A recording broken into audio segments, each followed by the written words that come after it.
Estamos voltando do intervalo, analisando o choque Bretton Woods contra Kazan. Roberto Dumas, a gente tem chances de, em prazos hábeis, sei lá, médio prazo, 5 anos, menos talvez, de ver esse sistema de Bretton Woods, que ele acompanha, digamos, a dissolução da atual ordem internacional, ser tirado da sua ancoragem pelo ímpeto que os BRICS demonstram? Veja, independente de se ter ímpeto ou não ter ímpeto, é aquela coisa que nós falamos. Você precisa de uma moeda conversível. Então, eu volto à pergunta retórica, que aí eu já até vou responder: qual é a probabilidade do governo chinês abrir a conta capital e, eventualmente, por exemplo, a gente sabe que os maiores bancos chineses, eles são utilizados como braços parafiscais para legitimar o crescimento econômico e o Partido Comunista Chinês. Então, vários bancos chineses devem estar, provavelmente, com várias dívidas não pagáveis, que não vai pagar isso daí, assim como aconteceu na crise asiática. E qual é a probabilidade que a China vai deixar de subsidiar a taxa de juros, não vai deixar uma taxa de juros livremente pelo mercado, como existe no Brasil, uma curva de juros, e também permitir que o dinheiro saia caso a taxa de juros esteja represada, vá embora porque aquele banco não é eventualmente mais crível.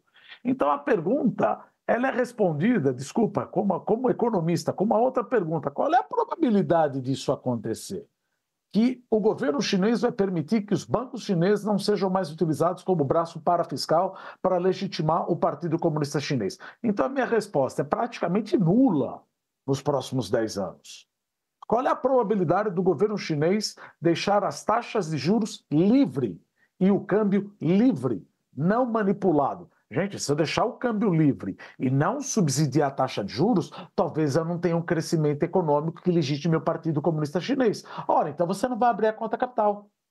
Eu estou preso na conta capital. Então eu não compro esse argumento de que não dá para dizer nos próximos 20, 30, 40, mas nos próximos 10 anos não há uma possibilidade de qualquer moeda substituir o dólar.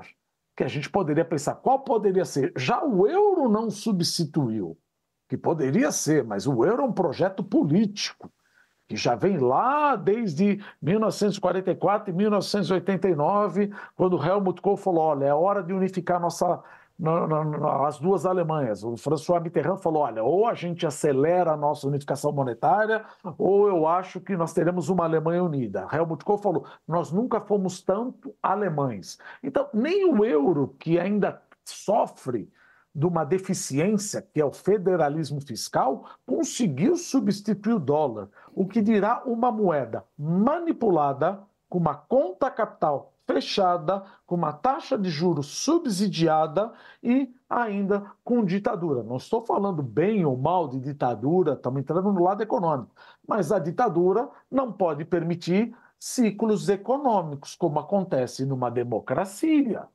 Então, eu não vejo essa possibilidade, William, nos próximos 10 anos, enquanto a China continuar uma ditadura. E eu acho que a China vai continuar uma ditadura, porque, veja, você tem várias minorias étnicas, várias continuidade geográfica, etc. e tal, e se aquilo virar uma democracia, vamos pensar, primeira coisa, o Tibete vai querer independência, Taiwan vai querer independência, Hong Kong, que falou: gente, eu sempre fui britânico, desde a Roberto, Guerra do Ópio, eu Roberto, quero minha independência.